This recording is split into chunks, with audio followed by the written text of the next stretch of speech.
Cooch Behar warriors against drug addiction কমিটির তরফে 10 kilometre road race প্রতিযোগিতার আয়োজন করা হয়েছে শুক্রবার। কোচবিহার রামভোলা উচ্চ বিদ্যালয় থেকে এদিন এই দৌড় শুরু হয়েছে। সারা বছর ধরেই নেশামুক্ত সমাজ গড়তে তারা বিভিন্ন কর্মসূচি করে থাকে।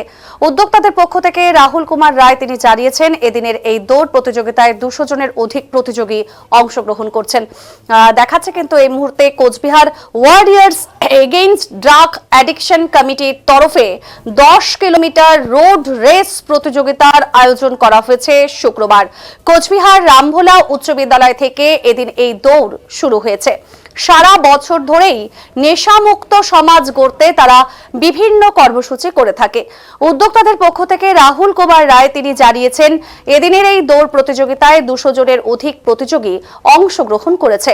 মূলত নেশামুক্ত সমাজ করতেই তারা বিভিন্ন রকম কর্মসূচি গ্রহণ করে থাকেন। এর আগেও তারা একটি ক্রিকেট টুর্নামেন্টের আয়োজন করেছিল।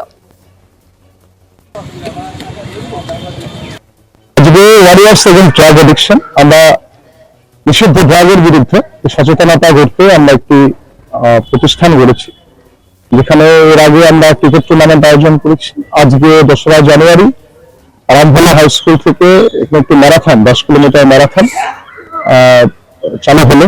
এখন এতে যে প্রত্যাশা আমরা করেছিলাম, যে সংখ্যক পার্টিসিপেন্ট আসবে তার থেকে অনেক বেশি পার্টিসিপেন্ট এসছে। তারা নেশার বিরুদ্ধে লড়তে, আগামী সমাজকে নেশামুক্ত রাখতে তারা সকলে পার্টিসিপেট করেছে। গার্জিয়ানরা খুব স্বতঃস্ফূর্ত ভাবে এসেছেন, তাদের সন্তানদের ছোট থেকে বড় সকলে এটাতে পার্টিসিপেট করছে। আমরা অত্যন্ত খুশি যে আমাদের এই নেশামুক্ত সমাজ গড়ার যে স্বপ্ন সেটা বাস্তবায়িত হবে বলে আমাদের বিশ্বাস। সকলকে নিয়ে আর একার উদ্যোগে নয়, একটা ম্যারাথন, একটা ক্রিকেট টুর্নামেন্ট, একটা ফুটবল টুর্নামেন্ট নেশামুক্তির একটা সিম্বলিক মাত্র, এর থেকে বেশি কিছু নয়। তাই সকলকে আমরা কিছু উদাহরণ তাদের সামনে রাখতে চাইছি। তো মাঠ আনন্দদানের একটা জায়গা, মাঠ এন্টারটেনমেন্টের জায়গা হোক, সাংস্কৃতিক জগৎ, নাটক, কবিতা, গান, আবৃত্তি, এগুলো মানুষের এন্টারটেনমেন্টের জায়গা হোক, কখনো যেন নেশা আনন্দের এন্টারটেনমেন্টের জায়গা না হয়।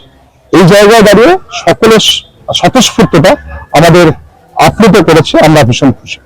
আচ্ছা, কতজন আজকে 200-র অধিক রয়েছে যারা রেজিস্টার করেছে। যাদের ব্লাড প্রেশার মাপা হবে সেই সংখ্যাটা 200-র অধিক পার্টিসিপেট করেছে।